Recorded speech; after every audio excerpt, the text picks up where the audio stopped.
This is a presentation of USATF Productions. It is hard to believe that we are coming to an end. 2 days left. But don't worry, we have some exciting guests for you, Grant Holloway and Terry Crews. So tune in because Journey to Go Live is kicking off now.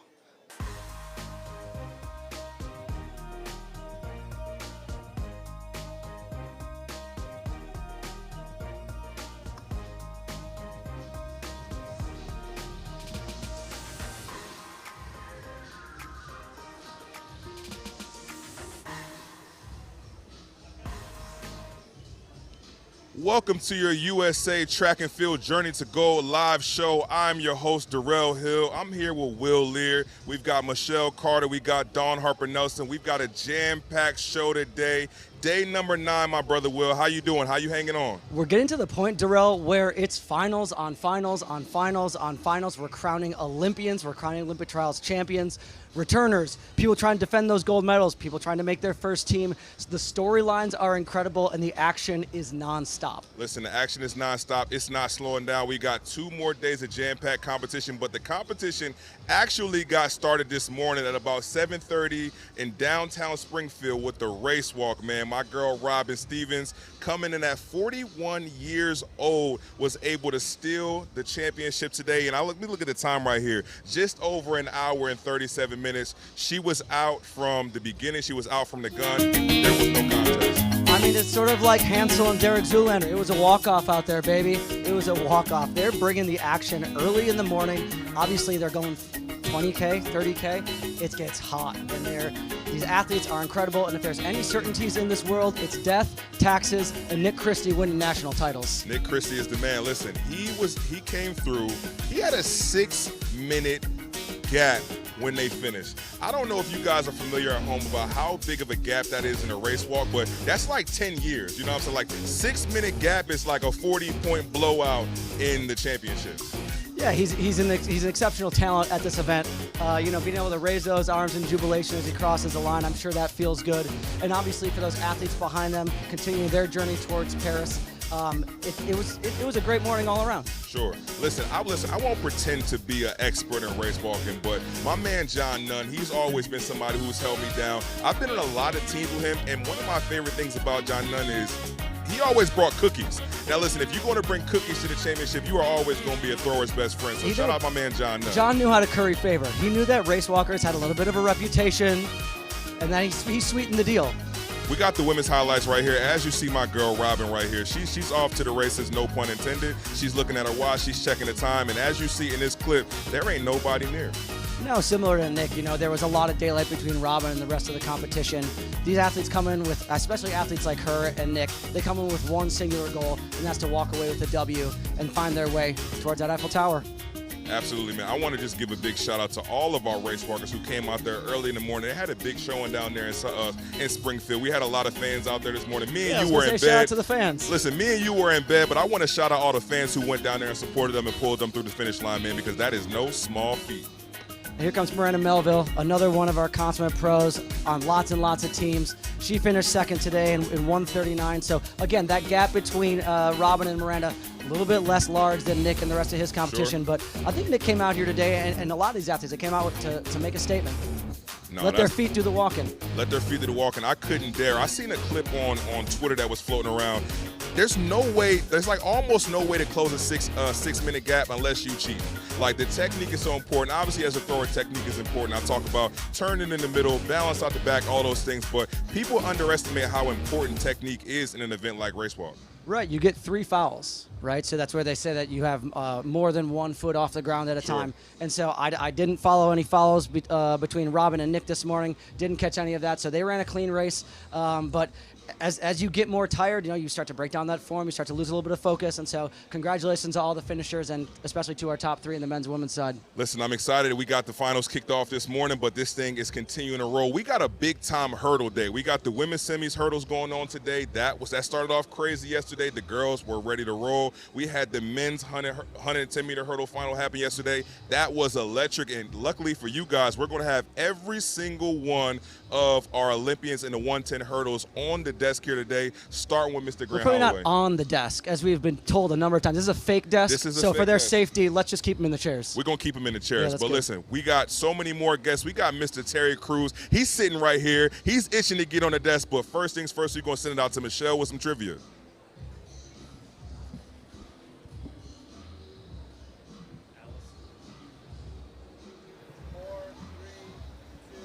Well, I am here looking for some wonderful people to answer some great questions.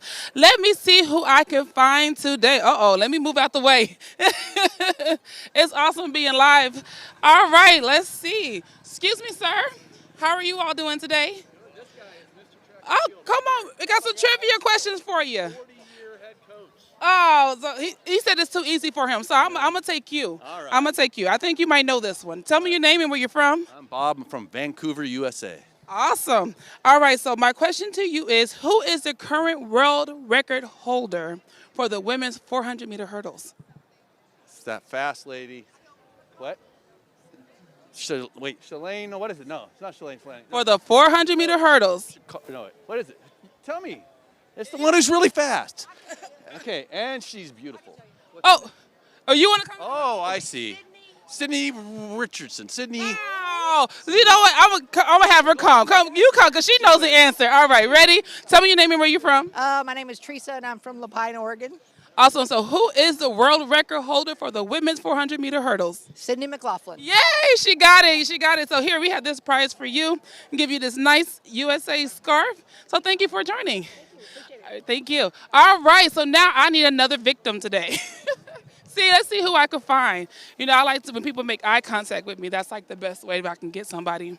So let me see. I'm going to go to this group of men over here. It look like they're having an interesting track and field conversation. All right. Hello, sirs. How are y'all today? All right, I'm doing some track and field trivia. Would you like to participate? Oh, give me just 2 seconds. It's not going to take long at all. All right. All right. Can you tell me your name and where you're from? I'm Terry. I live in Alabama. All right, Terry from Alabama. My question to you is, who holds the world record? Oh, in the women's 200 meters. What do you think, Brush? I wouldn't know. Kyle Busch. Oh, no. Okay. Well, I'm going to let y'all make it on this one. That's okay. I'm going to keep finding. Well, I guess the next person's not going to know. It's Florence Griffin Joyner. Flojo. Excuse me. Hi, how are you today? I have some trivia questions where you can win a wonderful prize. Would you like to play? Oh, Lord, let's see how I think, no. I don't think you're going to be stupid at all. Okay, let's try. All right, you ready? Who holds the American record in the women's long jump? I see her body. I didn't hear the question, though. Ask it again. You going to help her out? Yes. Okay, there we go. All right, the question is, who holds the American record for the women's long jump? I see her body. I just don't see her name. Well, look, I'm gonna give you another question. You might know this one. Who holds the world record in the women's 200 meters? You know that one. Oh, Flojo. Yeah, you got it. You had to think about it. Here we go. Here's a set of pins for you. Thank you for playing. Pins from the Olympic trials, our Journey to Go pins. Yes, thank you so much. I appreciate it. All right, I have one more question, and I need to find me another person. Let me see. You want to play? Come on over. Now, this might be, we're going to see, we're going to test your track and field skills. You ready? Oh, okay. And look, we're going to let your parents help you out. If they know the answer, we'll let them slide the answer to you, okay? All right, tell me your name and where you're from. Liam Daly, and I'm from Ocean Springs, Mississippi. All righty then. So my question to you is, who holds the American record in the women's long jump? Brittany Reese. Oh, that's a good guess, but not quite. It's somebody that's a little older. Look that way. Somebody a little older that might know the answer. All right, we ready? All right, you ready to try again? What is your answer? Jackie Joyer Curtsy. Yeah, I will take it. It's Jackie Jordan Kersey. Thank you so much for participating. You get to win a Harbor Vault. Yes. See, I'm glad you stopped and played with me today. All right, Darrell and Will, we are back to you.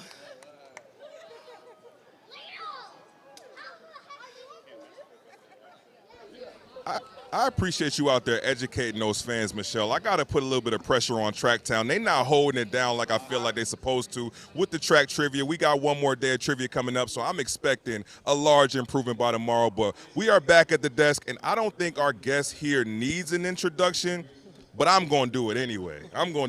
This is Allyson Felix. I don't usually like to read off my laptop, but you got too many accolades, so please excuse me so I can make sure I get it right, okay? 7-time Olympic champion, 14-time world champion, 32 global medals, because people don't be trying to count that world indoor ones, but I know what's going on. 32 global medals, the most decorated athlete in track and field history. Do you ever get tired of hearing that? No. I love it. I love it. I love it. When you wake up in the morning, you get presented your coffee, and it's like one of those random trivia facts. Do you remember all those 32 medals? No, it's funny. I could not tell you those stats myself. It's not something that I run down. That's why you need somebody like me. Don't worry. Listen, my man Adam right here going to make sure I'm compensated well so I can make sure I give these good Darrell's introductions. going to gas you up no matter what. It's Of good. course, It's good. man. Everybody, listen, you was holding me accountable, and I'm here to gas the people up. Don't you worry about Absolutely. it. Speaking about those medals, do you have a favorite? You know, it's changed over the years. Okay. I feel like now my favorite is Tokyo. Okay. Just because for me it's like it's been full circle, and Sure. I'm just really proud of that. That was my first as a mother, and got to run in my own shoes there. So yeah, that was really special. Listen, you queued me up perfectly because you talked about Tokyo in 2021, and obviously we're here in Eugene for the 2024 Olympic trials. We got a lot of new Olympians getting ready for Paris, but this is your first Olympic trials not competing, right? This has been a part of your life for 20 plus years as a professional. You've had so many memorable performances at Olympic trials, so I want to know, how does it feel showing up to the Olympic trials with 2 babies and your husband and your family in a different role today? What's it feel like today?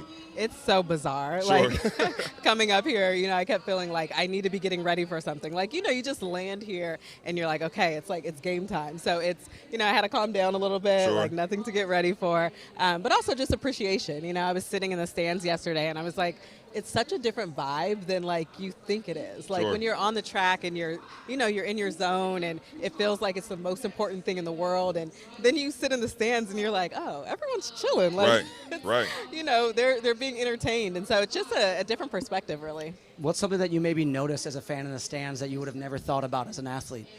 You know, I think the biggest thing is just how, you know, as athletes, you make the team, your heart is broken or you're overjoyed, and that stays with you. And as a fan, you know, it's right into the next event. Sure. And so that was really interesting to me, how it's like, oh yeah, like, you know, everyone goes home and their life goes on. And I think a lot of times as athletes, it's really hard for us to get over moments. And I think it's just a little perspective, you know, change. Absolutely. I listen, I know my man. Well, I want to make sure I don't take up all this interview because I'm super excited to sit here and talk to you. But I do have a question, just kind of branching off of that one thing, talking about. We had Christian Coleman, who we all picked at the desk to make the 100-meter team, and he didn't. He ran well, but he didn't accomplish his goal. He came back, ran his second best time that he's ever run in the 200 semis, getting ready for the finals tonight. Can you speak to that period of time in between 100 disappointment, getting ready for the 200, and what's some of the advice you might have given him in that period of time to get ready for trying to make a team in the 200? Yeah, I mean, I was really happy to see him make that move and, you know, run that amazing time. I think it's just reshifting your focus. Sure. You know, you have to be able to take moments like that, and, you know, it's hard. This has been your goal for so long, and when you miss that mark, a lot of times you're like, okay, it's over. I just want to, like, get back home, really. Sure. But I think, you know, you can do something special, and you never know. I think this Olympic trials, and always it shows us you have to run the races. Right. So don't count yourself out. Like, you don't know what's in store. True. So you went pro out of high school, sort of missed that NCAA college student athlete experience. When you see young athletes like Quincy Wilson, who, I mean, now that we live in this NIL space, do you ever wish that you could have gone back and made money, but also like experienced what it was like to be an NCAA athlete? Absolutely. I think that was the one thing in, all of kind of my career. I probably would have looked back and wished I could have been on an NCAA team. Sure. I'm grateful I made the decision I did. I feel like it worked out. It was more of a timing thing. But I'm happy that these kids today, they have an IL and they have that opportunity to earn money while still in school. But I think regardless, it takes support, to be able to have like a seamless transition, because it is hard. Sure. And it's hard to put your team together and get it right, and just that transition. So for all the kids out there, I just hope that their team is tight and they're supported, because it is a challenging kind of road path. Absolutely. In our sport, in other sports, let's talk about other sports. There's a lot of debates. In football, there's like Tom Brady, Joe Montana. In basketball, there's LeBron and Jordan. I don't really know if there's much debate when it comes to talking about you. To me, your career is like LeBron James if he won 7 rings as well. Like, it was the chosen one coming out of high school with the accomplishments on the back end. There's not really much debate here. When I think about you in that mode, there's one other athlete that I think about, which is Sydney McLaughlin. Right? Like, she's somebody that I know you've been connected to. McLaughlin Lavrone. I got to get better at that, so I want to make sure I shout out her husband. He's a great guy, and he got good handshakes. So when you think back to that, she's somebody that she's always lived up to you. You've always mentored. I remember the clip back where you gave her the Gatorade Athlete of the Year trophy. Can you talk to some of the advice you might have given her at that period of time when she was young and kind of coming into a career that you had embarked on at such a young age as well? Yeah, I think, again, like making sure your circle is tight. I think for Sid, just making sure she's having fun. Like, she is a generational talent. Sure. She can do whatever she wants to do. So I think the biggest thing is she does what she wants to do. Sure. That she carves her own path and that she enjoys it, because, this sport, it goes fast, it's fleeting, all the things. And so that she just, takes it where she wants to. Mm-hmm. We've talked a lot on this show about athletes who are mothers, balancing training with motherhood. How did your experience doing that prepare you for being a mother and an entrepreneur and a business owner? Yeah, it definitely gave me that preparation that I needed, a reality check. It is hard. You gotta, again, it comes back to support team. I think anytime you do something, like, you don't accomplish it alone. There are people who are backing you, who are supporting you, and so that's really what it's been like now as a business owner. I need the same support, to be able to go to work and make sure that my kids are taken care of and all of those things. But I think track gave me that first kind of peek into what it's like. Listen, motherhood ×2. You just welcomed another beautiful baby into the world. You talked openly after your first pregnancy about your experiences in childbirth and motherhood and all those things. I feel like over the years I've seen your voice really grow into that space. Can you talk to me a bit about the things you're passionate about there and some of the things you got going on? Yeah, it's absolutely grown. I remember, coming into the sport at 17 years old, there's no way I would have imagined that I would have been here today. But yeah, I'm super passionate about maternal health, about Black maternal health, advocating for mom athletes, making sure that they're supported. Amen. And then, as an entrepreneur, I'm passionate about my business, Sage, and growing that. And just women's sports, Sure. I think we're having a moment right now, and at my company, we really want to be a part of that, and Sure. we're excited to keep moving it forward. You said another beautiful thing, talking about your company, Sage, before we were on the mic. I like to break the fourth wall a little bit. And you were talking about, I was asking you about the shoes because the shoes is fly, and you were telling me that you're working on getting some bigger shoe sizes because, I'll let you say it, what the men you've always worn the men's shoes, but we switching it. We've always worn men's shoes, and so we encourage the men to support, to be allies. You can Right. absolutely wear our shoes. My brother wears our shoes. We go up to a women's 13 right now, and Okay. we're going to keep pushing that. So We need a 16W. Okay. 16W. That's going to be a custom we order. need a 16W, man. One of one. One of one. one. I listen. With 16W, I have my foot sticking out the side of this thing on the camera. All right. We're going to work on that. I love that. Listen, I want to talk to you about some track and field. We got Sydney. She's coming. She's running the semis today, and they got the finals tomorrow. Do you think we are going to see a sub 50-second performance from Sydney in the 400 hurdles? Yeah, if she wants to. I mean, I don't know if she wants to do it here, if she wants to save it for the Olympics. She's in a class of her own. Sure. I think she can take it there when she wants to, and it's all on her. Bobby has her ready. So, yeah, I think we're definitely on world record watch. Did you enjoy seeing Sydney attack some of those other events this year? I mean, obviously that 200-meter win in LA was electric. She ran 48 in the Open 4. Yeah. I mean, how do you think that's going to ultimately change what her? I mean, we know sky's the limit sort of for her in the hurdles, but how does that change? For her, what you would have imagined as her possibilities? Yeah, I think I've always known that she's been talented in every event, every area. So I think, again, it just really gives her the choice of what she wants to do and where she wants to take it. She can literally run like whatever event that she wants to. So I think, you kind of see her taking it in stages almost. You see her focusing on the 400 hurdles, and I think, where she wants to take that world record, and then maybe she'll, go to something else. But honestly, she can do whatever she wants. Sure. So listen, we got a lot going on. We talked about Sydney. Obviously, you just made it into Track Town not too long ago, so you're here for the second half of the meet. So my brain has got me wondering how you feeling about these 200-meter finals we got coming up. Talk to me about that. I'm excited. I mean, everybody is running fast. They looked amazing in the rounds. For the women, Gabby looked great. I mean, 21.7 through the rounds. That's special. So I'm excited to see that. I mean, someone really good is going to be left off of these teams. And then the men as well. Noah is looking excellent. I thought Ariane looked great. Sure. Yeah, it's going to be good. It's going to be spicy, man. Such a good event. Absolutely. It's the best event. Let's be real. Did you ever run something like 21.7 in a semifinal to send a message? No, I never ran 21.7. Or something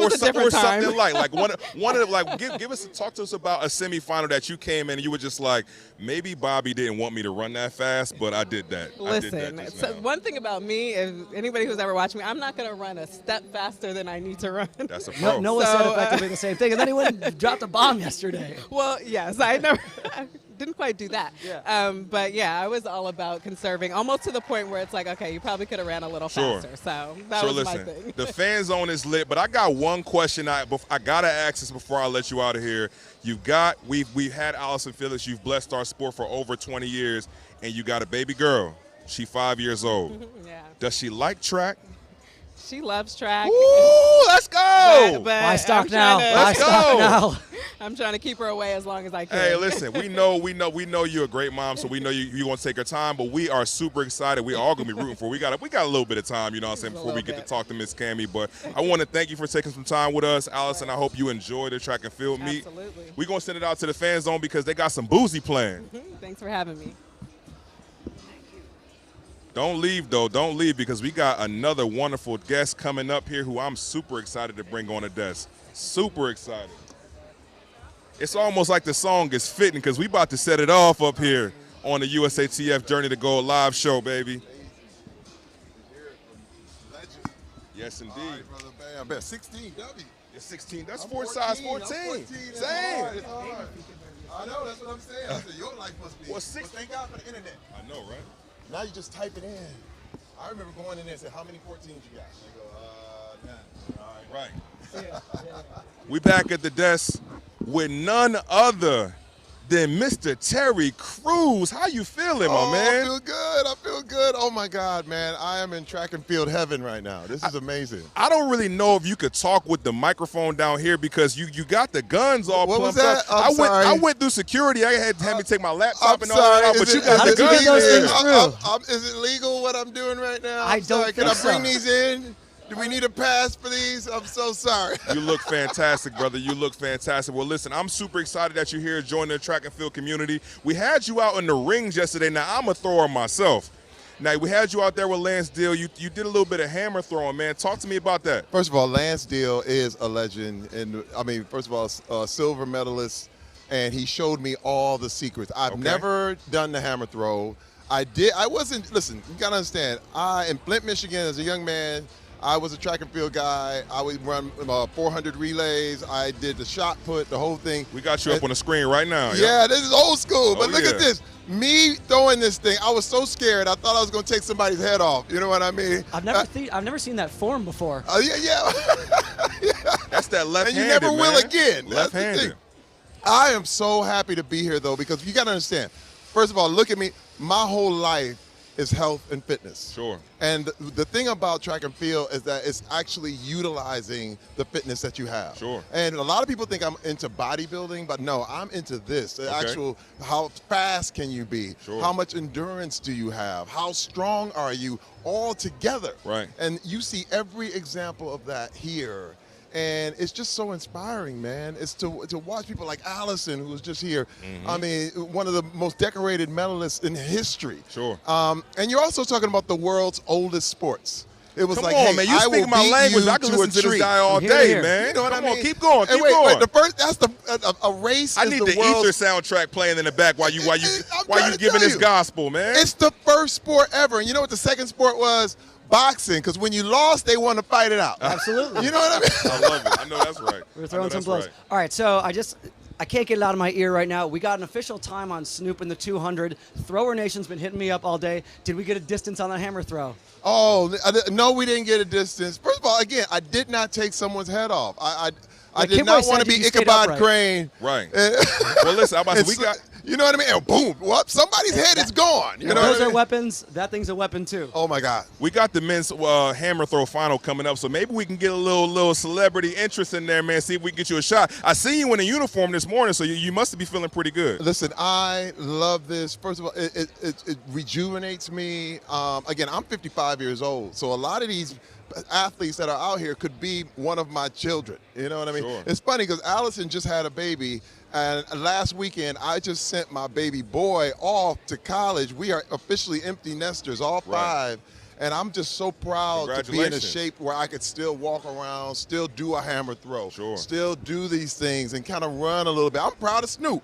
I was so proud. I was like, you know how, hey, man, back in the day, over 50 trying to run 200 yards, that's a hard way to go. He looked good. Listen, 55 years old. I wouldn't have guessed that. I'm being serious. You know what I'm saying? I seen you sitting down on Club Shay Shay with Shannon Sharp. He had that tight undershirt on under his vest because he didn't want you to outdo him, man. But you look good. So I know fitness is a part of your day. You just talked about it. Talk to us about what does that workout regimen look like today? Because I know athletics has been in your genes for a long time, but it looks different today. So talk to me about that. First of all, it's about never comparing yourself to other people. Sure. That's where you get into trouble. That's when you pull the muscles. That's when you know, things tend to pop off. Right. I stay well within my wheelhouse, but the thing is, it's consistency. Sure. And this is what I realize, is that success is not a secret, it's a system. Okay, I'm gonna say that one more time. Success is not a secret, it's a system. You have to have these systems in place, and all these good habits come back later in life. Right. You know, I never stopped working out. And that's one thing that I think that sports is supposed to do, especially here. And when you look at track and field, and you look at this is Tracktown USA. This is my first time in Eugene. Sure. But I felt healthier getting off the plane because you see the people and they're running and they're doing things and they're spending time outside. Sure. This is the stuff that human beings were always meant to do.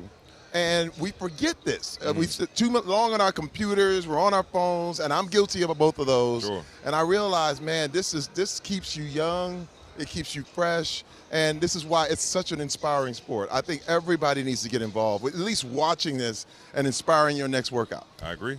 My wife Aisha and I, huge Brooklyn Nine-Nine fans. And when we heard that there was a potential that you were going to be coming on the show, I had to do a little bit of research. There's a reference to your right pec being named Eugene. Is that just a comedic bit? Right. Or is that actual, and did Eugene get a workout this morning? Yeah, Eugene got it in. Eugene got it in. You know what I mean? But I got to tell you this, you know, that show stole from my life in so many ways. Sure. But I loved it. And first of all, it was the fact that they named the character me. Right. The name was Terry because it was built for no one else other than me. I don't know who else gets that in Hollywood. Sure. I feel like the most grateful man in this town, man, to have a role that went 8 seasons, you know, on NBC for that long and is loved by so many. Sure. It makes it just amazing. Listen, you are inspiring, man. Like I'm sitting here, I can't help but almost get goosebumps listening to you, man, because you could feel the energy, bro. Like I'm super excited, like Will said, because I was almost studying for this interview and I didn't even know, right? I watched your Club Shay Shay interview. I sat there for 2 hours and listened to you talk about your story. And there was one moment in there that was particularly inspiring to me, and I feel like you could talk about it a little bit and it'll inspire some people here as well. I feel like media in our sport often tells stories of athletes from kind of two spaces. So you got the dominant champion and you've got the person who overcomes and then they achieve. But I feel like we're always late to the party in a way. You know what I'm saying? Yep. You talked about there was a moment in time where after your football career, right, your wife reminded you of the promise you made. Hey, listen, when I'm done with football, I'm moving to Hollywood, right? So you move out there, you take your family, you're trying to get your foot in the door, but things are struggling a little bit, and you get a call to come down to the training day set, right? Listen, I've been paying attention. Come on now. Oh, you get a call to come yes. down to the training day set.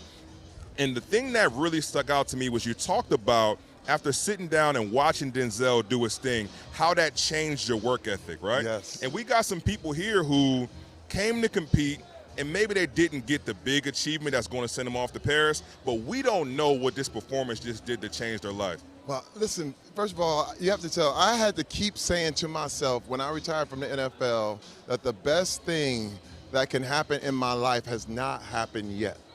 And that's the hard part. When you're talking about athletes, astronauts, anybody who's done anything at a young age, sometimes early success is not the best teacher. Sure. It's sometimes you have to fail. But this is why I bring up about it not being a secret and it being a system. Failure is part of the system. I had to fall in many ways just in order to become what I became, because if I had it early, I wouldn't appreciate it. Sure. And now when you see my gratitude, bruh, I know when I was sweeping floors and I turn around and I look at where I'm at now and people are waving at me from the stands and you go, oh my God. What a life, man. Right. And, I'm from Flint, Michigan, and there's so many young men who went to school with me, who did everything with me, who are not here anymore. Right. Wait, and you're talking about a lot of NFL players who at 55, we got NFL players dying at 50, at 52, at 53, and I'm going, oh no, so-and-so is gone. I can't believe it. And now I'm watching actors go away. And I say, man, every day you got to live it, you got to feel it. You have to enjoy it, and you have to be in the moment. And if you don't appreciate it, what happens is it starts to shrink, and it starts to leave. I don't ever want it to go, brother. I'm trying to tell you right now, I don't ever want this to go. People always say, you get tired of this? I'm like, never. Right. Ever, ever, ever. Because it means that you're still here. It means you're still contributing. And let me tell you, I have not done the best thing I'm going to do yet. Ooh, inject that into my veins, baby. Inject that into my veins. Cut that, post it. Let's wrap it up. There we go. Yeah, no, listen. Hallelujah. That's a mic drop right there, man. Listen, I'm super excited that you shared that. Listen, this has been a special conversation. And for all the people out there watching, Mr. Terry Crews, I got one more question, man. Listen, how do we keep you in this sport past 2024? We don't want to lose you, bro. Oh, listen, you have it. Yep. First of all, I'm here forever now. One thing, being involved, I was down there on the track when Grant Holloway crossed that finish line to go into Paris. Dude, I had my arms around him, and I couldn't believe that to be a part of this, I'm addicted now. You know what I mean? I want track and field, one of the best drugs. Listen, it is.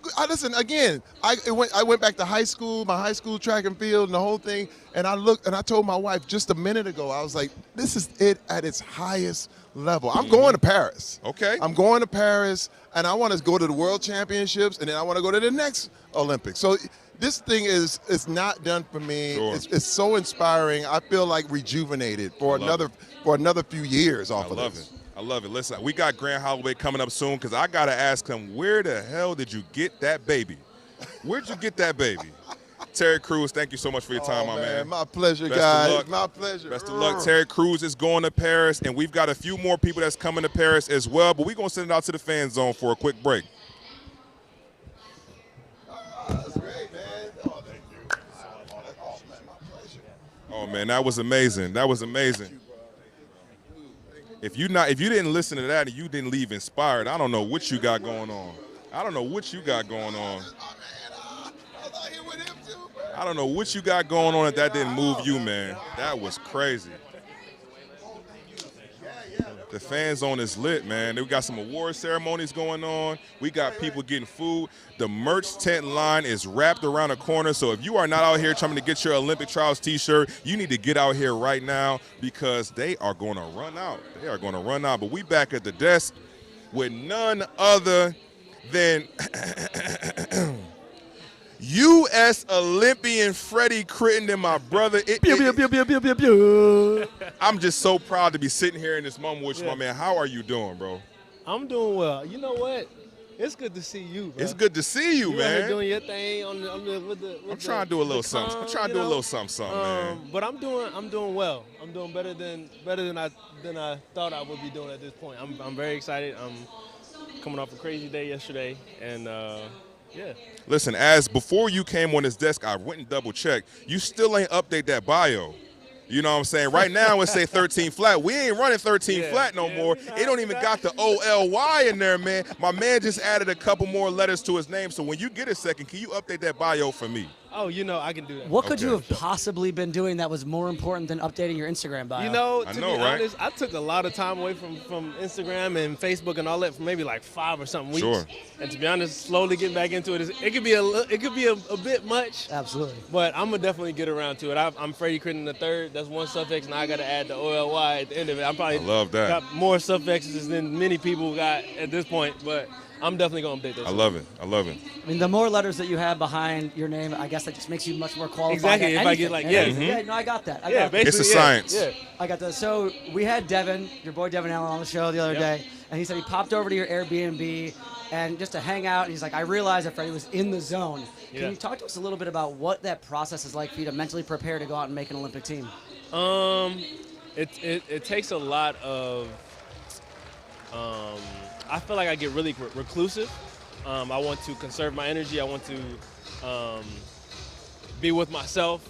I need that mic up top because I feel like you about to give us some good words, man. The people got to hear you. I need to process my thoughts and my feelings and kind of lock in, focus on what I'm about to do. Sure. I really manage who I give my energy to or whose energy I let come into my space when I'm in the zone, and I really want to be surrounded by nothing but good vibes, good people, good food, so that when I get on the track, it's almost like poured onto that scene as well. So getting in the zone really is just, it's time to lock in, it's time to settle in, it's time to ride this thing out. Sure. Listen, Freddie, I've known you for a while now, bro, so I've been watching you run, and watching you run here through these rounds, truthfully, bro, it was so exciting because if you know the person and then you're watching them move, I could feel it. You know what I'm saying? I could feel, bro, you were ready and you knew it. And you were exuding that confidence on the track.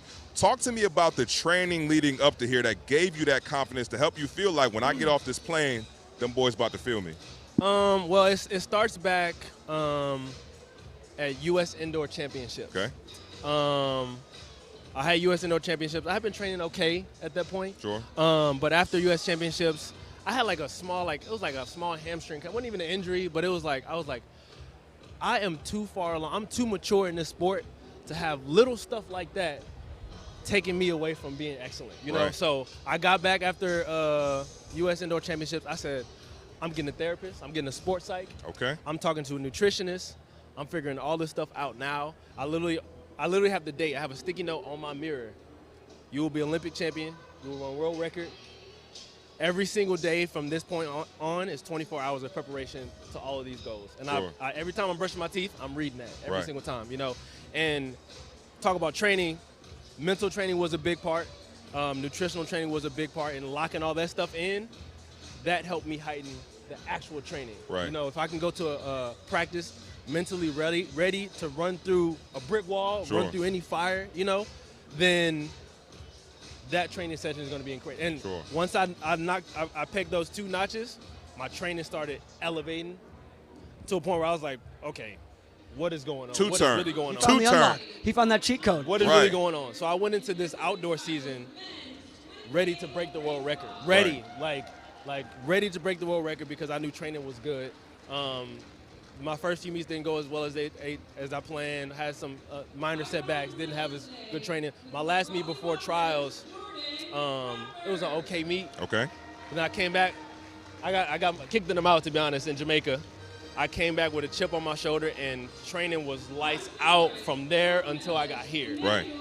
And that's really when my confidence grew. Sure. Coming here, I was relaxed. I was confident. I was just more ready than I've ever been going into any U.S. championship. I love it. And that's what poured out. I took some time away from Instagram, and that like kind of got my mind right. And the outpour of what you saw at the races is the product of all of that. There we go. I love it. Let's go. Yeah. Man. I'm gonna run through a wall right now. I'm telling you, but this is what I saw on the track, so I expected nothing different when you came and sat down for sure. Yeah. So no one follows hurdles more than hurdlers. You've raced against some of the best in the world. It's no secret that America is the champion of all champions in this event. Do you think that there is a realistic chance for a medal sweep in Paris? 100%. If you look back at any of the, or not any of them, one of my clips from World Championship last year, I said, USA 1, 2, 3. There we go. That was the plan for World Championship last year. It didn't happen. But plans don't always go accordingly. They don't always happen, but I put that out in the atmosphere. I prayed for that. Maybe that's happening this year. Maybe that was a prophecy. I love it. I love it. Listen, for this Olympic Games. I know you got to get ready for your medal ceremony, and I don't want you to be late for that because you earned that. You know what I'm saying? But I want to give you a short opportunity to talk about your village because I know how important the village is to you, and I think that village is growing +1 this summer as well. So I want to give you an opportunity to just talk to the people in your life and tell them what they mean to you. So first, I want to thank my wife, Tor. I love you so much. I thank you for all the support that you've given me through these years, picking me up when I'm down, keeping me on my feet and keeping me on the straight path. My coach, Tim, he's standing right there chatting. Phoenix Track Club, baby. Yep, right there, Tim O'Neill. There we go. He's been a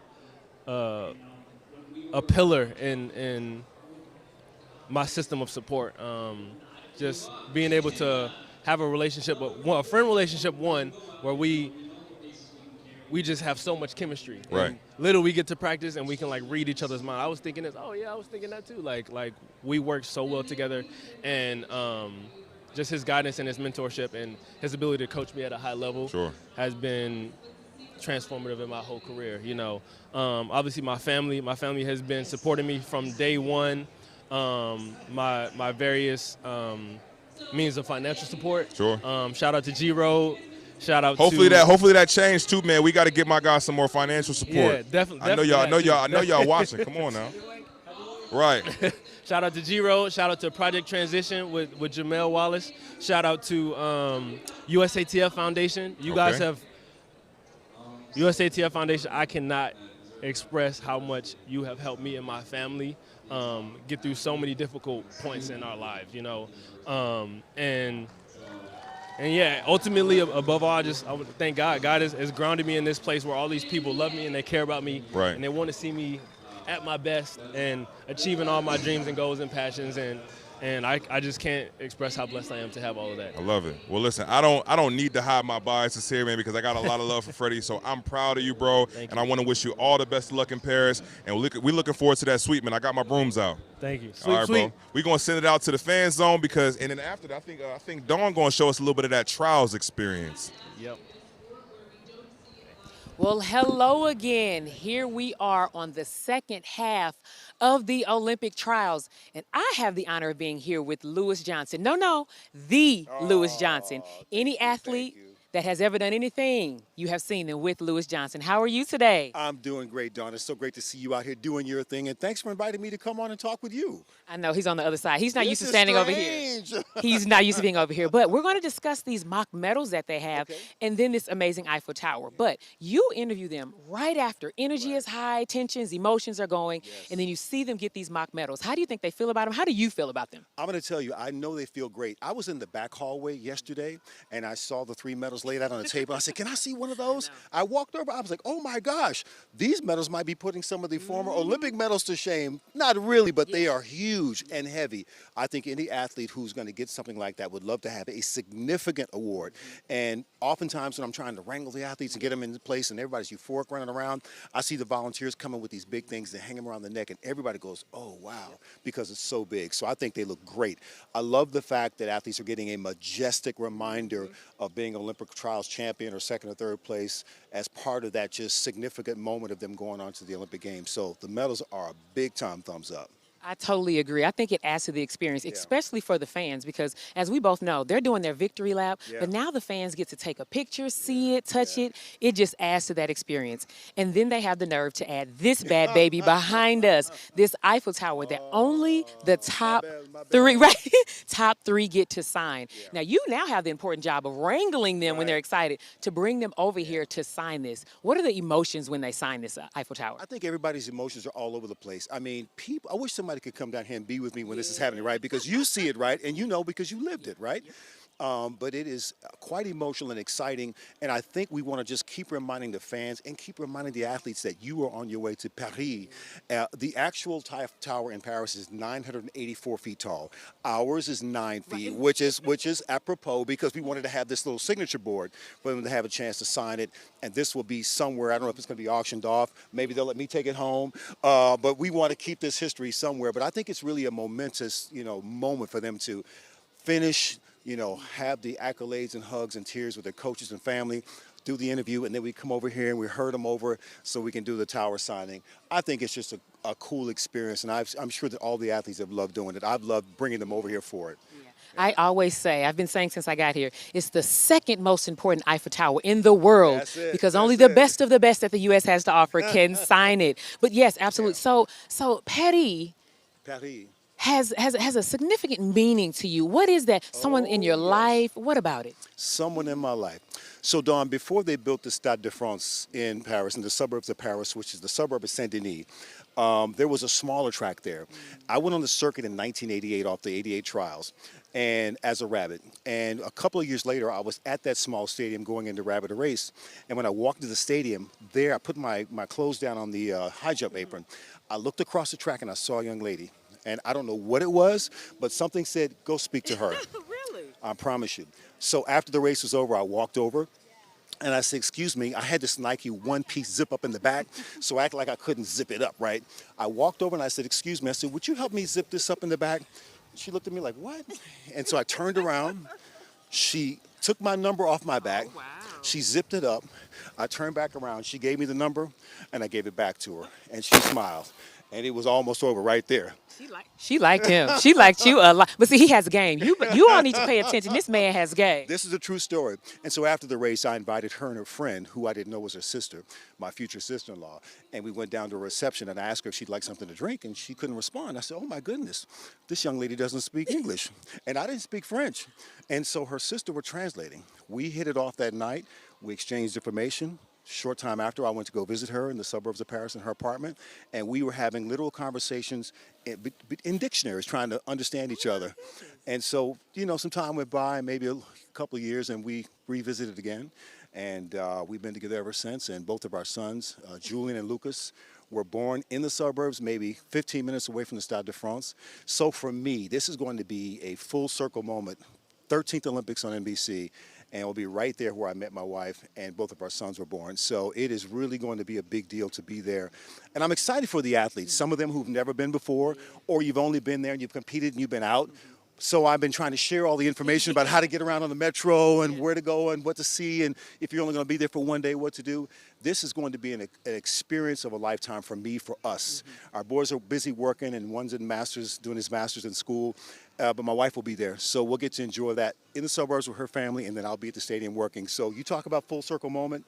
That's the beauty of sport. This sport of track and field changed my life. When I went to Europe to compete, that was the big change, and of course now, having retired in 1995 and this being my 13th games, that's the other half of it. So this, to be out here is just, these are experiences of a lifetime, and I value and honor and respect what these athletes achieve, and I also pay attention to those who just miss it, because I just missed it twice, in '92 in particular, when I got to the semifinals. So you have to really honor the moments, and it's going to be a great time to be in Paris, and I can't wait for everybody. How's your French, by the way? My French is okay. My husband would say, oui, oui. He told me to, bonjour, bonsoir, bonjour, all the things. Bonsoir, yes, okay. That's a great start. Yes, he speaks French. I need to do better, so our girls can be right. But I will say, listen, I told you I would bring you insider. I didn't even know that we would get to know so much about the Lewis Johnson. Seriously, you always get the insider on us. I got y'all. I got him, finally, okay? But no, again, thank you so much for spending time with us. And it's your girl with the insider. Back to the crew.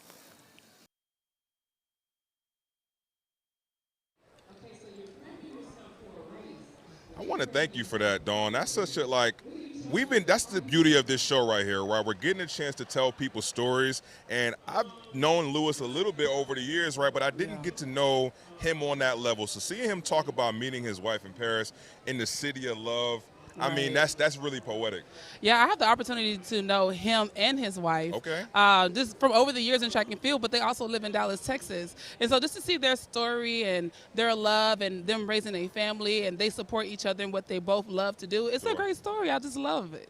I wonder if they're going to go back to that place this summer. You got to. They go every year, though. Paris is like their second home. Well, so you know Lewis Johnson, so now he's got a little bit more reason to go back this summer, but he might be a little busy, but I'm sure they're going to find some times. But listen, you know what time it is when you see the whiteboards out at the desk. It's prediction time. And listen. I added a little extra, but your girl is in number one. I got to squint a little. Still, I got to squint a little bit to see the scores here, because 2 days in a row. You don't have to squint, sir. You don't have to squint. It's clear. I think it's actually good for the ratings of the TV if we keep it close. So maybe I was keeping it a little close, you know what I'm saying, for theatrical effects. I'm not too sure, but. No race is over until it's over. This is going to come down to the wire. We're running through the line. Got to run through the line. All the way through the line. I love it. Willie, we're going to get right down to the business. My first question of the predictions is going to be, will the women's shot put, the top mark, will it be a new Olympic trials record? Now, the Olympic trials record is 20.12 meters. Will there be a new Olympic trials record for, let me see. Oh, well, I'm already ready. My board sideways. I know the answer, ready. so I don't want to show you guys. We're going to count it down. What's the answer? What's the answer? My answer is yes. My answer is yes. See, I feel like I woke up a little bit on the wrong side of the bed today. You might have. I was a little bit pessimistic this morning. See, I have to write these predictions when my brain is fresh and before I let anything get in my headspace for the day. And so I don't think so.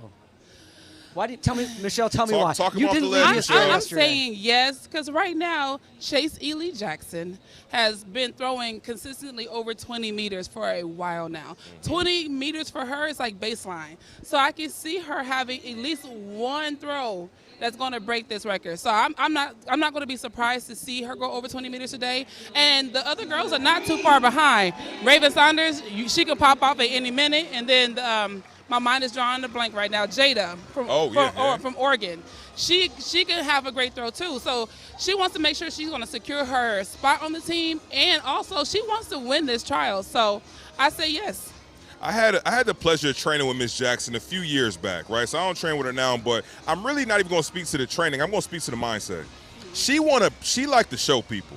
When she got it going on, she want to put it out there, right? We coming into this Olympic Games. Sarah Mitten, our other American from up north from Canada, she's been having another fantastic season. And I feel like in some aspects, which is kind of crazy, Chase has almost been a little forgotten or pushed just slightly enough to the background that I know that if she's in shape, she's going to put that shape down. So I actually feel like this is almost a lock for me. It's almost a lock for me. I'd agree with you guys on it going over 20 meters, but 2012 that's a big throw. That's a big throw. We'll see. But it's big to someone who doesn't consistently throw 20 meters. And so that's the only reason why she's been consistent. I got to give it to her. Time will tell. Listen, I'll be cheering either way. That's why they have the meet, and we are going to find out sooner than later. Not a problem. We're going to move on to question number 2. My question is going to be, will the winning jump in the women's long jump be over or under 7.20 meters? Are we going over or under? Let me know when y'all I'm ready. laughing at Will. What you got? I say over. Oh my God! Here he go again. What's up, Will? Look, I'm not drinking Haterade at all. But I got some. I talked to my long jump specialist today, Jasmine Todd, and I said, Jasmine, are we going to see 720? And she says, these are not the old Hayward runways. No disrespect to the stadium, but so they're not. The old Hayward runways were trampolines. And she said if she jumps if Tara jumps 720 here, she will jump 730 in Paris. And so I hope that happens, but I think it's an under. Well, I feel like she comes and she doesn't come to play. So I'm expecting her to come out and have a good jump. When I was watching them in qualifying, her qualifying jump was just easy, and she likes to have fun. So when you come out here on this second day of competition for her, and the crowd is as electric as it is, they're going to hype her up, and I think she is going to get over that 720-meter line. Listen, I'm gonna keep this thing short because we're getting ready for the national anthem. Sometimes you got to pop out and show people. You know what I'm saying? Sometimes you got to pop out and show people. When we talk about celebrities, when we talk about the upper echelon athletes in our sport, Tara Davis is one of them, all right? And so I'm anticipating her. I seen her in the qualifying. She looked fantastic. So I'm anticipating her coming out here and letting the field know that I am in a different class. We had Brittany Reese up here talking about what she sees in Tara Davis. She will be every one of those jumps, she's been front and center. So with her sitting there right there, I think she's going to put something special out there for sure. Yes, she is. I mean, it's going to be an electric competition. As I've said a number of times, and I think we all agree, there's performances and there's performers, and she's one of the greatest performers that we have in our sport right now. And so I'm excited to see how she interacts with this crowd, whether, you know, it's back and forth, what kind of love that they're going to show to our jumpers today. But that's the whole joy of going into the stadium, isn't it? Absolutely. Yeah. Absolutely. Right. So we're going to stand up so we can recognize our beautiful country for this national anthem.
Coach Sloan's kind of anthem too. He's just I like that guy.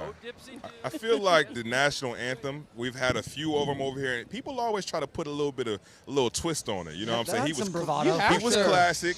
He was simple, but we right back to business. We right back to business. I know y'all time is precious, and we all are getting ready for the wonderful night of track and field we got going on in the stadium. So we're gonna get right back to business here.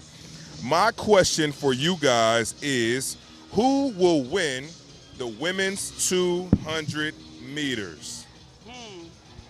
This is tough. This one was a tough one for me. That's tough. I struggled with this answer, but I know what my answer is going to be.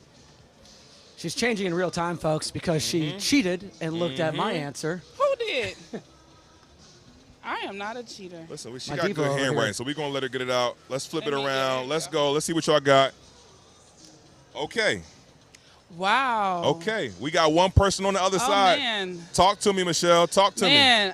Talk to me. I'm not going to lie. I struggle because I watched the races, and I want both young ladies to do well, but I just feel like in this situation, Sha'Carri got a point to prove. I feel like she definitely has a point to prove.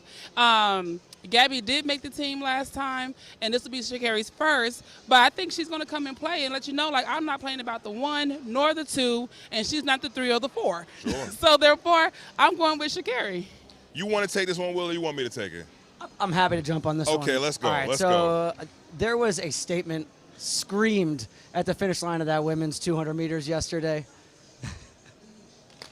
I know it's not your last name, Grant. We're not talking about you, buddy. So I think Gabby is a consummate competitor. But one of the things I love about Gabby is she'll compete even when she knows she's not at her best. We saw her in L.A. When I saw her actually get beat in L.A., I had a little bit of an uh-oh kind of moment, like, do we have trouble down there in Austin? And when she came out, she's like, no, I always know I'm going to run crap at this meet because I'm in a huge training block.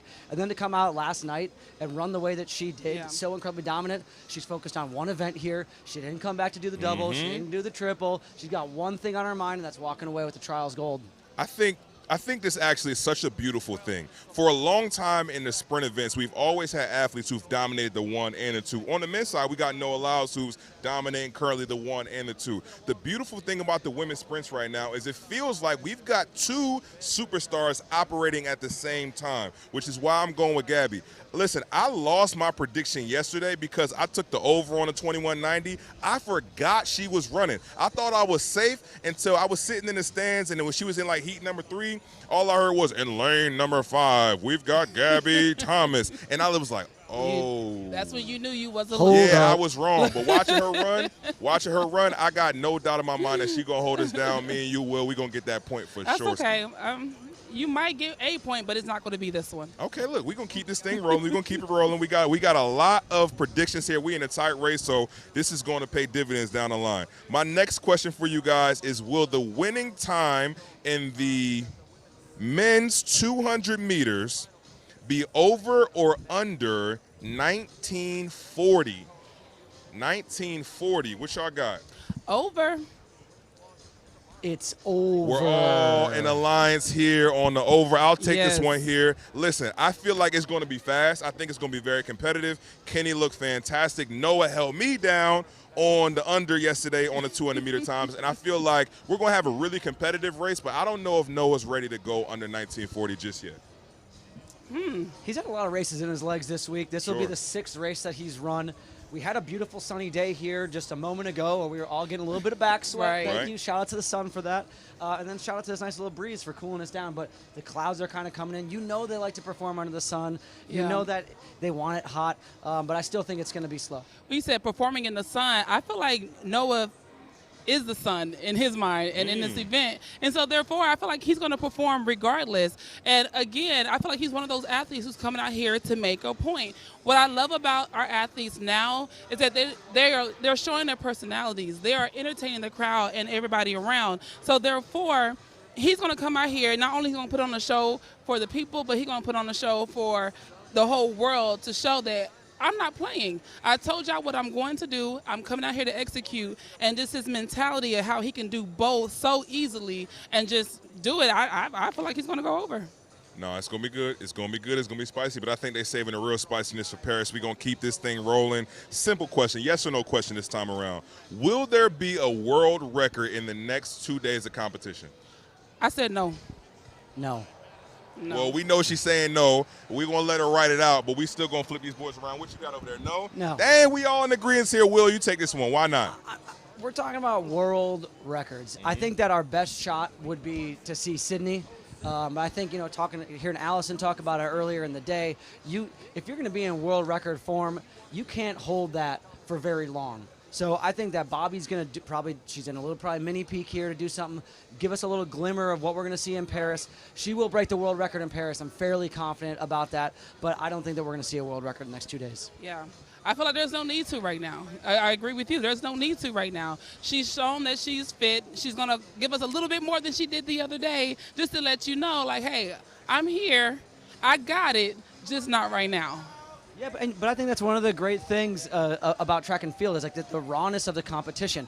We know sometimes we get so fixated on records that we forget to focus on the race. Right. And we're going to have some absolutely phenomenal races. And as you said, there's going to be some real tight finishes. Even though we might not see that world record performances, that doesn't matter to me. It's all about the purity of the competition today. Yeah. All right, we're going to keep this thing rolling. My next question for you guys is, who is going to win the women's 10,000 meters? We got women's 10,000 meters. Who y'all got? I feel like we all going to have different answers on this one. Are you saying 1,500 or 10,000? Oh, okay. We got 15. Well, because we do have the 10,000 meter final tonight as well. All right, 1,500.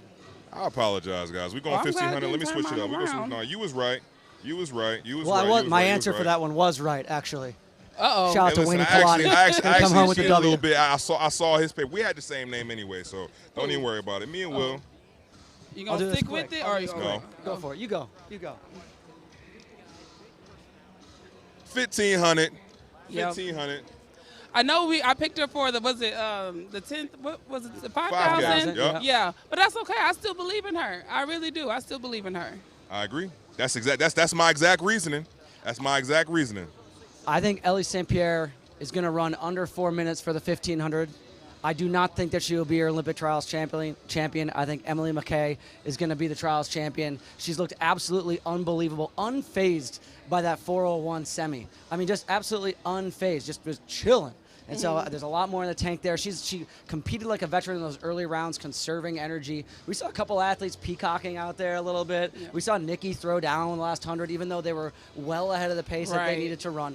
But I think Emily Kai is she's gonna hold it down for us off that world indoor medal. We're gonna see. Sir, I have no disagreements with you here. I'm standing on business. I'm rolling with my girl Elle. She's held me down before. She's gonna hold me down again. Staying at home. I know you got me. Let's go. We're gonna keep this thing rolling. We are sprinting here. We are sprinting. Will the winning jump and the men's high jump be over or under 231 meters? 2.31 meters. Are you what ready? you got? You almost ready? What? I'm ready. Oh, wow. I don't know why I keep talking. I wrote yes. I said slow. under. I'm slow a little bit. Listen, my answer is Girl, over. you tired? My answer is over. My answer is over, okay? My answer is over. What y'all got? I got I said under. You talk to us. Give us why. You know, I just feel like there's times when certain events are just hot, and there's times when it's kind of like it's a little different. I think our jumpers are ready, but I'm not looking to see anything that's going to be too major. But I don't really have a real good answer for that. But I just think they're going to make the team. I think at the trials, more often than not, we see people have good days, especially when they're exceptional talents like Javon.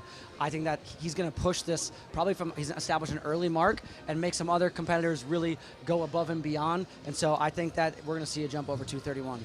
I think it's just a little bit more competitive than it has been in previous years. We got a lot of new names in here. We got some returning faces. Javon Harrison's look great. Shelby McEwen's look great as well. I feel like with some more competitiveness in the event and this nice, beautiful weather we all sitting here baking up here right now, but that's beautiful for the people out there on that runway. So I'm expecting a very, very good high jump competition that is going to be finished over 2.31 meters today.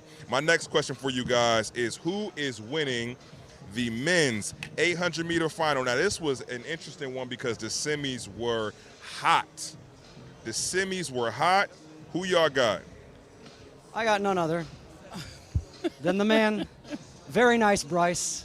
Bryce Hopple. Very nice, Bryce. I got Bryce as well. I seen you typing a lot of words, so I wasn't sure where you was going with that, but we're all in accordance here. I'll let you talk about this one. I mean, he's a savant at the 800.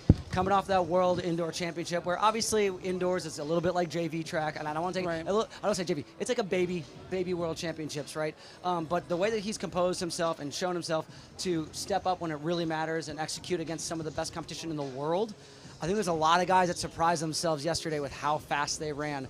Bryce knew exactly what he needed to do, and I know that we all have the same person. I think I almost wrote Clayton Murphy because there is big Clayton Murphy fan, man. Ice in those veins. Right. Ice in those veins. I picked Bryce because after I saw his race and then I heard one of his post-race interviews, there's something about when a competitor is calm and really confident in their space. Like, you cannot ignore that. He knew exactly what he wanted to do. He had a nice, easy race. And then the confidence that he exuded in his interview, I'm like, you know what? He's ready. He didn't even give it all he had in that semi, so that means he's about to bring it home in this final. So I look forward to watching him race. If you know, you know. He looked fantastic. We got a tiebreaker question here. I don't really love this question all the way because I really don't know if this is going to break a tie at all. Honestly, the question we got here, I'm gonna write it down. I'm gonna write it down. The question we got here is, who's winning the women's 400-meter hurdles? No, it says what will win. Oh, winning what time. Winning Thank time? you. Listen, tiebreaker. Shocker. We all got that right. No, listen. Sometimes I don't be reading that good. I don't think he had his snack before we started today. This is a time I'm thankful that I didn't read it because I'm looking at the question like we all got. You got to go to the school for kids that want to learn how to read good and do other things good too. Shout out Penn State, baby. That Penn State education hold me down. All right, what will the winning time be in the 400 hurdles? Let me see. You said 51.99. I said 51.65. Grant, what do you think? 51.99 in the 4 hurdles, is that accurate? Lower. 51-72. If you know anything about hurdle predictions, I got my man Grant Holloway right here. He know what I'm about when it comes to predicting these hurdle races. So I feel like I'm going to win this one, though. I'm rolling with 51-72. Are we going to get – I hope we get a point for who's the closest because I know it's going to be me. Closest without going – well, absolute value. Closest. Okay. Absolutely I like closest. that. I like that. I like that. Well, listen, we all got Sid. We all got Sid. So listen, we gonna throw it out to the fan zone. It has been an awesome show, but it is not over yet. We are subbing out our Olympic gold medalist for somebody who has hopes of getting themselves an Olympic gold medal in Paris.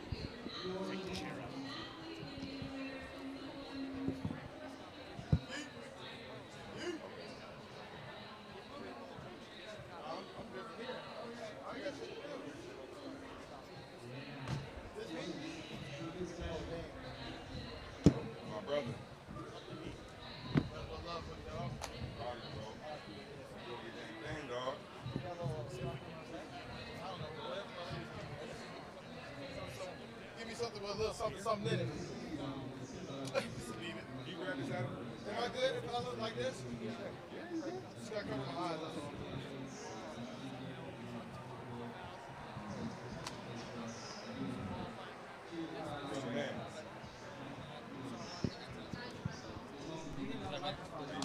Proud of you, dog. Proud of you, man. So happy to get you back here. We've got so much going on in the fan zone. It is absolutely electric. We're going into the stadium shortly to get you guys back to the track. But before we go to the track, I got an electric set of gentlemen here at the desk. We got Mr. Grant Holloway, your Olympic trials champion. And we got Mr. Daniel Roberts, the two-time Olympian now, coming through with the bronze medal. How you guys doing, man? We're doing good, bro. I'm doing good. Yes, sir. I love it.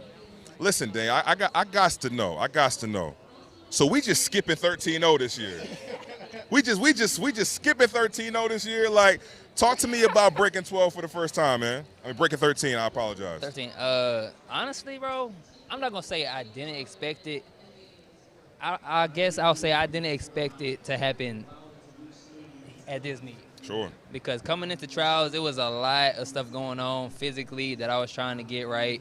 I was supposed to run in New York a couple weeks ago, but didn't do that because I was having some physical mishaps. But the goal was to come out here and execute and just to get top 3 and make the team. Obviously, I got 3rd, made the team, but also ran a PB. So I was like, can't be mad with that. We take a little 2 for 1. Can't be mad at that at all, bro.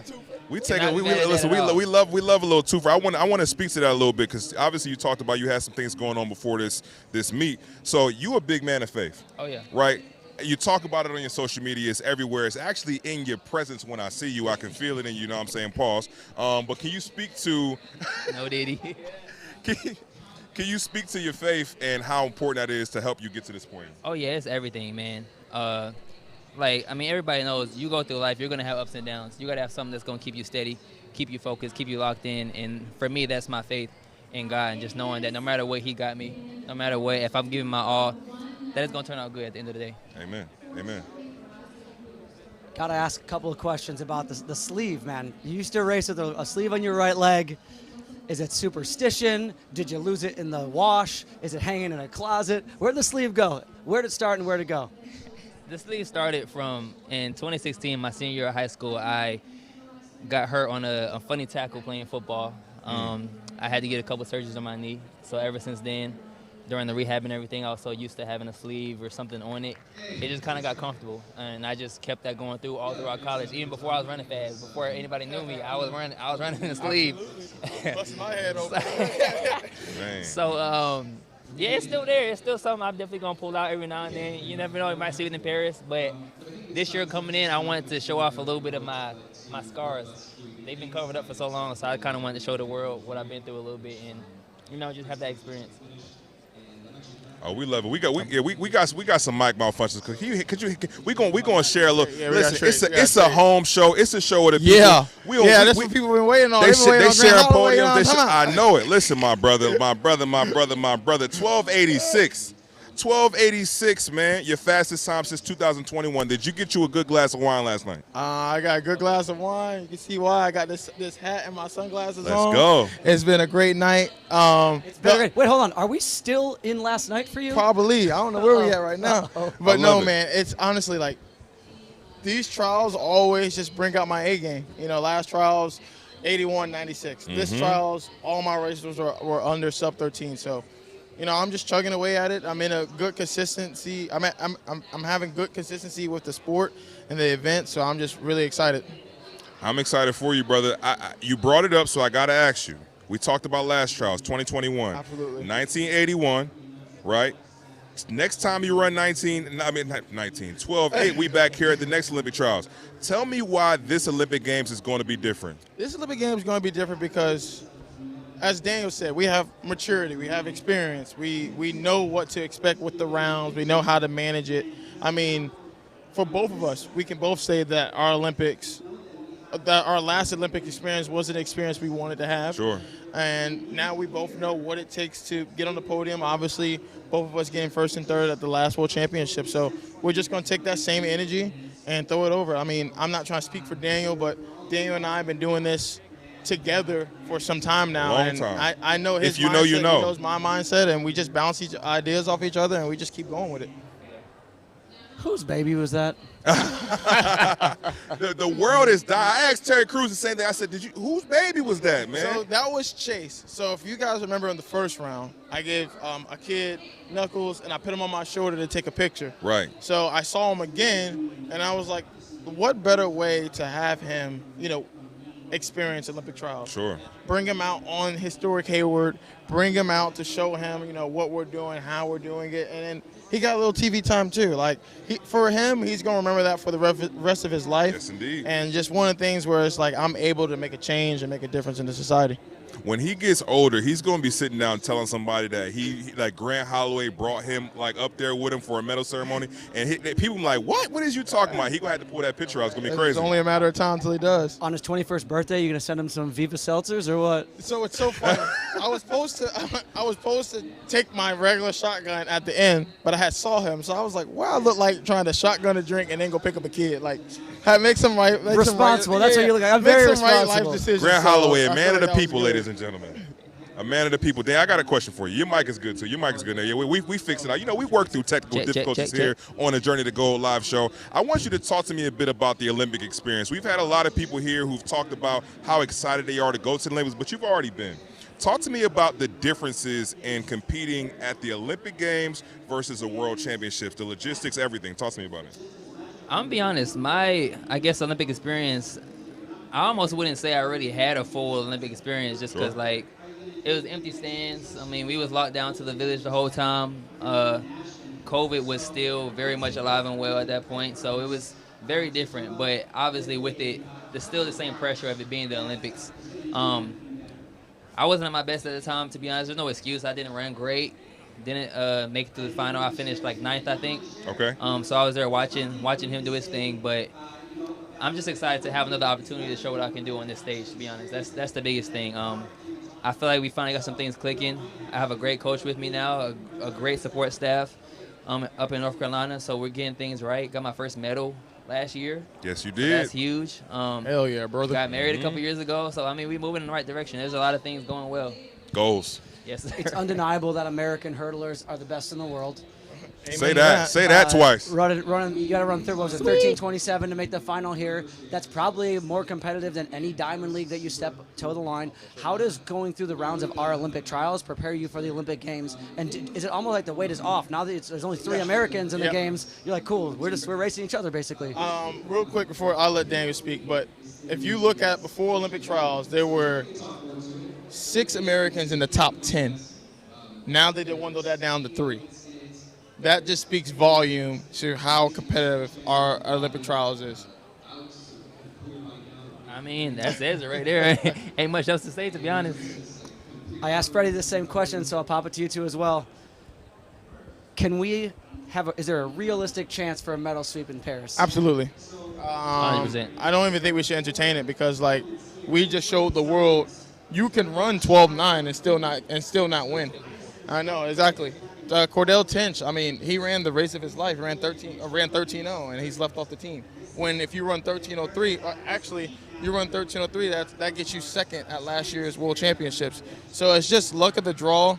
I always say you got to have a little bit of luck on your side on the day of, and unfortunately Cordell had it that year. But then you look back 3 years after that, Trey Cunningham had it. So like on these days, you gotta compete, but then also you have to have a little bit of luck. And obviously, you guys were able to bounce back from the U.S. Championships last year to both medal in Budapest.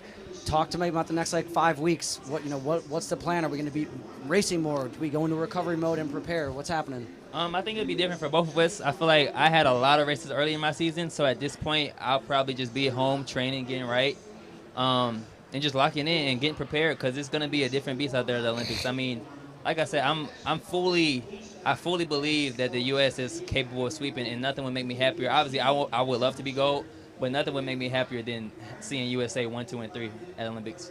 I fully agree. I mean, Daniel and I have been talking about getting on the podium, going 1-2 since 2019. Obviously, it took a little bit of some time. A little nudge in my boy. We getting right. Daniel's been doing. Daniel's been doing everything he has to do, and I think what really makes me happy is if we look back to 2023, Daniel and I had our moment when we were 1-3 on that podium, and it's like, yeah, all right, now we got the wheels clicking. So, I know Daniel always going to bring his A game. If there's someone I genuinely do not want to compete against, is Daniel Roberts, just because you never know what Daniel you're going to get that day, and it's just that scary. So you can get the Daniel that gets out the blocks and then just push you away early. You can get the Daniel that closes. You never know what Daniel you can get. But if Daniel just continues just to, like you said, just stay on his A game, and I have no problem saying that we can have a sweep. I think we about to get the race up here, man, because I got to hear you talk me through this a little bit. You had another electric start just like you did in the semis. You came out blazing 12:92, but in the finals, obviously, it was something a little bit different. Can you talk me through what you were feeling as you approached hurdle number 1 and got all the way through the next So it's so funny, right here, I felt Daniel at hurdle 5, so then that's when I knew either Daniel was on something or I need to catch up. I hit hurdle 8, which kind of broke my momentum. And the emotion that you guys see, that's not from making the Olympic team. That's me knowing I kind of gave that race away. That was that was on pace for a world record race. But nonetheless, hey, we're going to Paris. We know how to run under sub 13. We did it 3 times here, so let's double back and do it again. So I get out the blocks right here, 2, 3, 4, and then obviously this point is obviously, as some people would say, my weak point. But this is what I've been working on so much in practice, and when I got to hurdle 6 and 7, I was just able to elevate and just keep going. I had so much speed. Like I said, I never really hit hurdles, so when I got to hurdle 8, I nipped that one with my lead leg. But you trust your training, you trust your coach, and the results always spew out. Sure. You mentioned so much speed. We saw you at the Florida Relays this year. Be part of that 4x100 meters. You're on the team now, so you can be selected for the relay pool. Is being a part of that relay something that They ain't gonna choose me. Yo, give my man Grant a shot. Stop playing around. Go ahead. You can go ahead and take your breath, bro. If they requested, would you accept? They're not gonna choose me. They're not gonna choose me. They need to go. They need to go back and watch that Florida footage, honestly, man. We could sit here and say Grant's gonna be on the relay. Grant's gonna do that. They're not gonna do it. They're not going to do it. We talked about John Nunn bringing cookies to camp. Maybe we start bringing some cookies to these coaches. I prove, now I'm gonna toot my horn a little bit. I prove myself each and every year on why. I'm not saying I'm in your top 4, but I'm damn sure your best 5th man on the bench. I love it. I know that for a fact. So I'm not going to sit here and say, oh, maybe this year they're not going to do it. And if they do it, wait till we're done with hurdles, and then obviously my thing is, I pay homage where it's due. Christian Coleman is the best starter we have here, or as we speak, for USA Track and Field. Sure. And I know for a fact I'm not beating out Christian.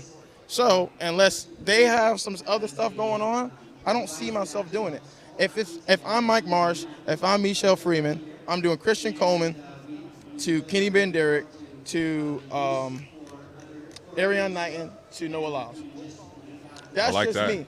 And even if you say, all right, let's switch out Kenny and put in Fred, or even if you say, let's put Kenny on the curve and take out Ariane because he doesn't have experience.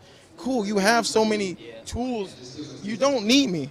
So let's not entertain the fact that I ain't gonna get up there. We can all dream and hope, bro.